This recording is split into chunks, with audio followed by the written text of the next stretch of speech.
nyaris 30 juta ya say. Tapi ya itu duit gue cong, masa sekarang gue ngidupin Mokondo. Halo teman-teman, balik lagi di channel aku Soraya Alidia. Dan hari ini aku mau ceritain lagi kisah tentang rumah tangga. Ini tentang istri yang gak bersyukur sih ya, pas tepatnya. Dan langsung aja aku bacain ceritanya ya. Rezeki suami tergantung istri. Kalian percaya nggak sih sama kalimat itu? Teman gue selingkuh dan divorce dari lakinya. Padahal secara materi lebih dari cukup karena lakinya pengusaha dan teman gue bukan orang yang berada. Pas ketemu lakinya, hidupnya jadi enak.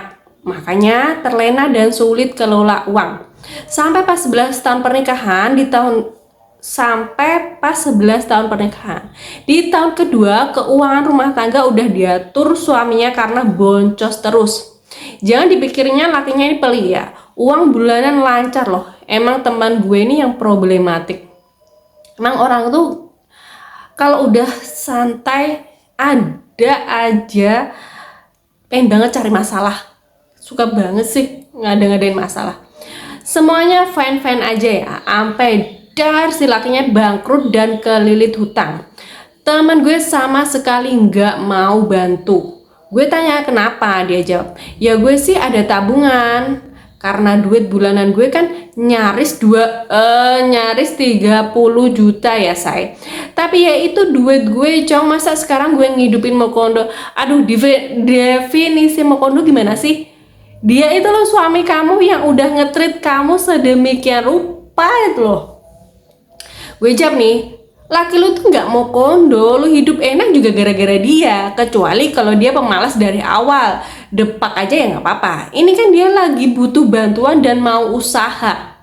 Nah itu kan, karena lagi di atas angin, semua argumen gue ditolak mentah-mentah tanpa mikir sisi negatif kalau biarin lakinya jatuh sendirian. Sebenarnya suaminya bangkrut bukan karena nurutin gaya hidup teman gue, tapi ditipu. PA-nya masukin tanda tangan lakinya buat minjem sana sini atas nama PT dan get investor, tapi duit masuk ke rekening pribadi. Poin yang gue bikin emosi, dengan duit bulanan nyaris 30 juta tanpa perlu dibagi keperluan rumah, gila. 30 juta itu cuma buat dirinya sendiri tanpa dikurangin apa-apa. Teman gue masih suka nilepin duit SPP anaknya sendiri. Ibu gila nggak tuh? Ya ampun, super parah banget. Baru ketahuan pas anaknya nggak bisa ikut ujian karena SPP-nya nggak dibayar ibunya. Maksud gue, lu udah nggak dipercaya urus keuangan rumah tangga, urus kebutuhan sekolah anak aja masih tega ngerusak kepercayaan. Pas itu mereka udah mau divorce, tapi lakinya masih mau maafin. Dan duit SPP sekitar 16 juta akhirnya dibayar sama lakinya. Lakinya nolong dia loh, sedangkan posisi lakinya ini lagi di bawah. Dia mau lepas tangan malahan. Suaminya udah kelimpungan sana sini buat nagih utang dan proses hukum. Tapi karena butuh duit, lama-lama duitnya kan habis. Dia nggak bantu sama sekali, even cuma support mental. Pernah salah satu investor nyewa debt collector buat nagih ke rumah temen gue. Versi cerita awal temen gue nih. Debt collectornya nagih kasar dan teriak-teriak sampai tetangga keluar. Gue percaya dan bilang, biar anak-anak aman, lu tinggal dulu deh di rumah ortu lu. Lakinya juga percaya cerita versi teman gue. Akhirnya diantarlah teman gue dan anak-anaknya ke rumah ortunya. Tapi lakinya berpesan, tolong jangan sampai ortu kamu tahu yang kemarin. Aku malu. Aku bisa beresin ini tapi kasih aku waktu. Teman gue sih iya-iyain aja. Tapi karena lagi capek fisik dan mental, lakinya baru sempet cek CCTV 5 hari kemudian. Dan tahu apa yang terjadi?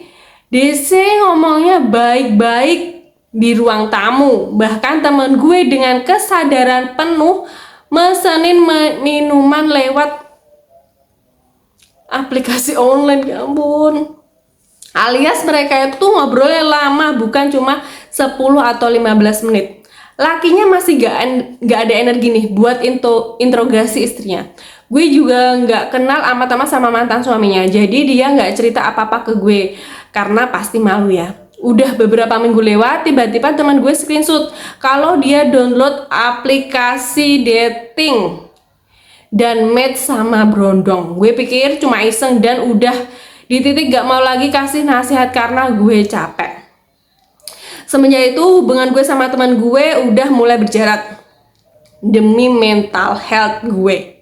Ternyata mereka lanjut, teman gue sama Brondong ini ya, sampai akhirnya kegap sama lakinya gara-gara salah kirim chat yang harusnya buat Brondong malah nyasar ke lakinya sendiri. Ampun, greges banget.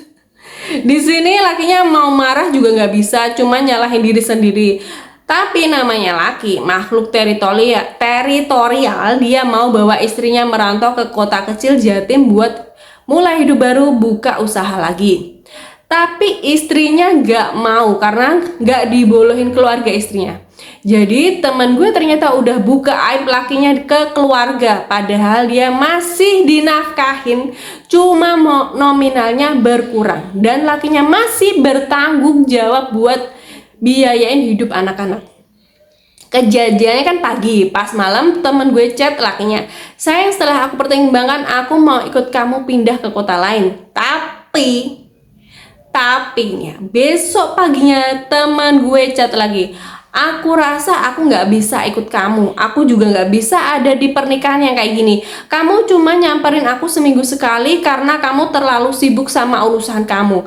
Apalagi kalau kamu bawa aku jauh dari keluargaku, pasti aku makin ngerasa sendiri. Saran aku, kita harus mulai cari kebahagiaan masing-masing deh. Aku kan pernah melakukan kesalahan selingkuh. Kalau kamu mau cari kebahagiaan kamu di perempuan lain juga boleh kok. Sumpah ini cewek. Di situ suaminya ngeyain, ya namanya orang lagi masa susah, masa iya kepikiran cinta. Menurut teman gue, lakinya ngeyain biar cepet aja, padahal masih cinta. Dalam hati gue, toxic positif banget ini bocah. Akhirnya lakinya ngajak karyawan lama yang gak ada hubungan sama dia di perusahaan lama buat pindah ke Jatim buat buka usaha baru.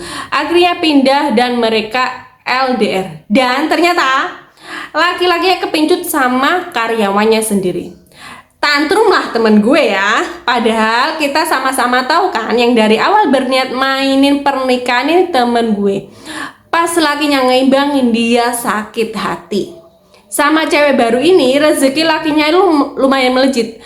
Pelan-pelan utang bisa dicicil dan pemasukan usaha barunya lumayan. Akhirnya temen gue tantrum sendiri dan ngajuin gugatan cerai. Dia sindir cewek barunya, pelakor, aneh-aneh, cewek gak tahu diri, dan kata-kata menyakitkan lainnya. Pas dia bikin story, gue lagi lost contact nih sama dia, cuma nontonin storynya sama makan popcorn. Asuana jatuh ke temen gue karena di kota baru mantan suaminya gak ada sekolah internasional.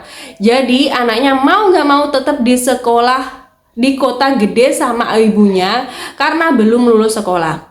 Setahun berlalu temen gue udah gak sama Brondong ini karena ternyata si Brondongnya itu gay.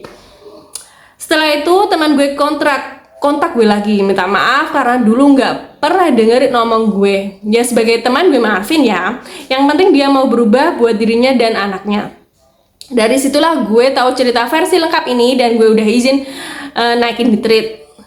Terus kata dia sendiri nih ngomong, apa karena suami gue nikah sama gue ya, makanya rezeki dan usahanya merosot.